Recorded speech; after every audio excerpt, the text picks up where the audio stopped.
अगर आप comfortable position में हैं तो मैं आपको बुक्स पढ़ने को रिकमेंड नहीं करूंगा, खास करके non fiction books, knowledge related, wisdom gain करने वाली बुक्स।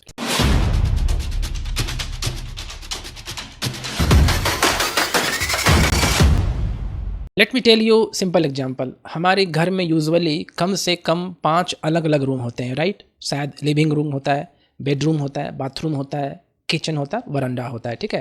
हम इंडियन आर्किटेक्चर के हिसाब से अपने घर को, अपने रूम को डिज़ाइन करते हैं। हम कम से कम 5 रूम डिज़ाइन करते हैं। Let's understand why. अगर आप लिविंग रूम में हैं तो लिविंग रूम में क्यों हैं? क्योंकि आपने फैमिली के साथ बैठ करके बात करना है, टीवी देखना है या आमतौर पर कुछ एक्टिविटीज़ करना है, इसीलिए आप क्या है, आप लिविंग रूम में जाते हैं या लिविंग रूम में बैठते हैं। तो जैसे ही आप लिविंग रूम में जाते हैं तो आपका जो सब कॉन्शियस माइंड है वो रजिस्टर करता है आपके हैबिट्स को। आप उसमें 3 साल से जा रहे हैं, आप 4 साल से जा रहे हैं, से आप बचपन से आपका ये प्रैक्टिस है कि आप लिविंग रूम में जा करके फैमिली से बात करते हैं, टीवी देखते हैं या कोई एक्टिविटी करते हैं, तो आपका सब कॉन्शियस माइंड ये सारा एक्टिविटीज़ को रजिस्टर करते रहता है कि अगर आप लिविंग रूम में जा रहे हैं तो आपने कौन कौन सी एक्टिविटीज़ को करना है। ये सारा बात क्या होता है, सब कॉन्शियस माइंड में रजिस्टर होता है। और जैसे ही आप लिविंग रूम में जाते हैं, सब कॉन्शियस माइंड उसी रजिस्टर किए हुए एक्टिविटीज़ को ट्रिगर करता है, जिससे आप उस काम को ऑटोमेटिक करने लग जाते हैं या आपको याद आने लग जाता है या फिर आप उस काम को करने लग जाते हैं। तो मीनिंग क्या है कि आप लिविंग रूम में ज़्यादातर बैठ करके पढ़ नहीं पाएंगे, क्योंकि आपका वैसा हैबिट नहीं है, आपका सब कॉन्शियस माइंड वैसा ट्रेन नहीं किया गया है। आप वहाँ टीवी देखने में इंटरेस्ट फील करेंगे, आप वहाँ पर फैमिली से बात करने में इंटरेस्ट फील करेंगे, लेकिन बुक पढ़ने में आपको मज़ा नहीं आएगा, क्योंकि आपका सब कॉन्शियस माइंड वैसा ट्रेंड है, वैसा डिजाइन हो चुका है, राइट? इस तरह से जब हम किचन की बात करते हैं तो किचन क्यों डिज़ाइन करते हैं? खाना रखने के लिए, खाना बनाने के लिए।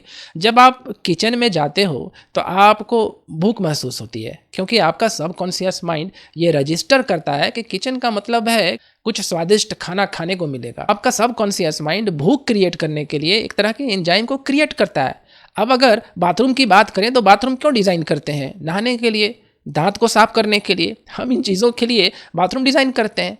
अब बेडरूम की बात करें तो बेडरूम आपने क्यों डिज़ाइन किया हुआ होता है? रिलैक्सेशन के लिए, सोने के लिए। आपका सब कॉन्शियस माइंड पहले से ही इस बात को रजिस्टर करता है कि जब भी आप बेड पर लेटते हैं अपने बेड रूम में तो आप उसके बाद सो जाते हैं, आपको नींद आती है।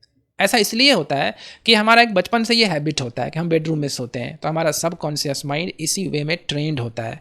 हमारा जो न्यूरल पैटर्न है वो इसी तरह से ट्रेंड है, उसको यही इन्फॉर्मेशन बार बार मिला है। हम जो भी काम करते हैं हमारा सब कॉन्शियस माइंड उसको रजिस्टर करते जाता है और फिर उसको उसी को ट्रिगर करता है उस सिचुएशन में, उस टाइम को आने पर। अब सपोज़ कीजिए आप क्या किए कि एक बुक को लिए, से ये बुक है, अब आप इसको बेडरूम में ले करके सोए सोए पढ़ रहे हैं। अब आप पहला चैप्टर खोलेंगे, पहला चैप्टर खोलने के बाद जैसे ही आप इसको 2-3 पेज पढ़ेंगे आपको नींद महसूस होने लगेगी। फिर आप अल्टीमेटली क्या करेंगे, बुक को ऐसे रख करके फिर आप ऐसे करके सो जाएंगे, राइट? फिर क्या होगा, आप दूसरे दिन भी ऐसे ही करेंगे, तीसरे दिन भी ऐसे ही करेंगे, चौथे दिन भी ऐसे ही करेंगे। मतलब आप बार बार बेडरूम में रीडिंग प्रैक्टिस कर रहे थे और हुआ क्या कि आपका सब कॉन्शियस माइंड बार बार इस चीज़ को रजिस्टर कर रहा था कि ये जो पर्सन है, ये जो आदमी है, सोते सोते बुक को खोलता है, 3 पेज पढ़ता है, 4 पेज पढ़ता है, सो जाता है। एक दिन रजिस्टर किया सब कॉन्शियस माइंड, दूसरा दिन भी रजिस्टर किया, तीसरा दिन भी रजिस्टर किया, कॉन्टिन्यूसली 1 वीक तक रजिस्टर कर देगी। ये कुछ दिनों तक, शायद 10 दिन या 21 दिन आपका सब कॉन्शियस माइंड ये रजिस्टर करता रहता है। तो अब क्या करेगा, सब कॉन्शियस माइंड में एक न्यूरल पैटर्न बन जाता है, एक कनेक्शन बन जाता है। आपका सब कॉन्शियस माइंड उस मैकेनिज्म को ट्रिगर करता है, उस न्यूरल पाथवे को जो इसने आपके चाइल्डहुड से रजिस्टर किया है। अब जब भी आप अपने बेडरूम में बुक को ले करके बैठेंगे तो आपको लगेगा थोड़ा लेटना चाहिए। जब लेटेंगे तो आप फिर कुछ ही देर के बाद सो जाएंगे। अब अल्टीमेटली क्या हुआ कि सब कॉन्शियस माइंड इस चीज़ को रजिस्टर कर लिया कि आप जब भी बुक पढ़ते हो आप सो जाते हो। अब फाइनली क्या होगा कि जब आप क्लासरूम में भी बैठे हैं, सपोज कीजिए कि बच्चे क्लासरूम में बैठे हैं या फिर आप ऑफिस में बैठे हुए हैं, अब आप बुक खोलेंगे तो बुक खोलने के बाद बस 3-4 पेज ही पढ़ेंगे, आपको ऑटोमेटिक नींद आने लगेगा। इसलिए कि आपने अपने सब कॉन्शियस माइंड को ठीक इसी वे से ट्रेंड कर दिया। आपका सब कॉन्शियस माइंड ऐसा ट्रेंड है और बार बार वो ऐसा इन्फॉर्मेशन को रजिस्टर किया है कि आप बुक को उठाते हैं, 3 पेज पढ़ते हैं, 4 पेज पढ़ते हैं, फिर सो जाते हैं। अगले दिन फिर आप बेड पर लेटे हैं, दूसरा चैप्टर पढ़ते हैं, 2-3 पेजेस पढ़ने के बाद तुरंत नींद आ जाती है आपको, क्योंकि आपका सब कॉन्शियस माइंड जानता है कि बेडरूम का मतलब है हमें नींद आनी चाहिए, नींद का मैकेनिज्म ट्रिगर होना चाहिए। आपका सब कॉन्शियस माइंड यही करता है। दूसरे दिन भी आप 1-2 पेजेस पढ़ते हैं और फिर सो जाते हैं।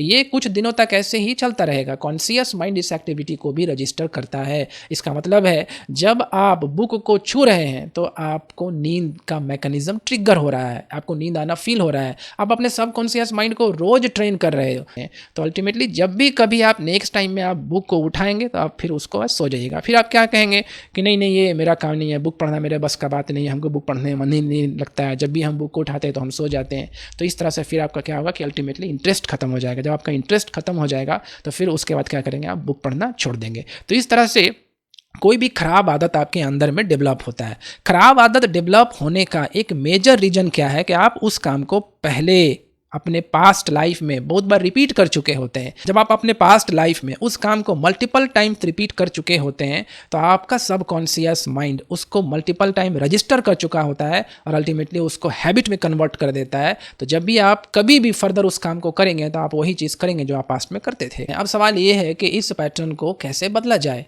ट्राई कीजिए सही जगह पर बैठकर बुक पढ़ने की कोशिश करना है आपको। अगर आप बहुत कंफर्टेबल पोजीशन में हैं तो आप बुक्स नहीं पढ़ सकते, खासकर नॉन फिक्शन बुक्स। अगर आप फिक्शन बुक पढ़ना चाहते हैं या इंटरटेनमेंट बुक्स को आप पढ़ना चाहते हैं तो वो ठीक है, आप कर सकते हैं। लेकिन अगर आप नॉलेज से रिलेटेड बुक्स, विजडम से रिलेटेड बुक्स पढ़ना चाहते हैं, जैसे नॉन फिक्शन बुक्स पढ़ना चाहते हैं, तो आपको सही इन्वायरमेंट, सही बैठने का तरीका और सही लाइटनिंग सिस्टम और सही गाइडलाइन आपके पास होनी चाहिए ताकि आप जल्दी पढ़ सकें। तो let's talk about the conclusion. इन सब पॉइंट्स को दोबारा देखिए और नोट करिए।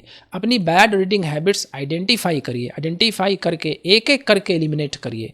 मैं सबसेक्वेंट वीडियोज़ में टिप्स और ट्रिक्स सजेस्ट करूंगा जो आपको एलिमिनेट करने में हेल्प करेगी। अफर्मेशन एक बेस्ट टॉपिक है जिससे आप अपनी बैड रीडिंग हैबिट्स ओवरकम कर सकते हो। नेक्स्ट सेक्शन में हम एक्सप्लेन करेंगे कि कैसे पर्सनलाइज अफर्मेशन को लिखना है और कैसे प्रैक्टिस करना है। So that's all for today. Thank you so much. और अगर आपने इसमें से जो इंपॉर्टेंट इन्फॉर्मेशन है उसको नोट डाउन किया है तो kindly please share your information in the comment section ताकि आपके इस इन्फॉर्मेशन से, आपके इस लर्निंग से अदर्स भी बेनिफिट उठा पाएँ। How you do anything, how you do everything. Okay, good day, bye bye, take care.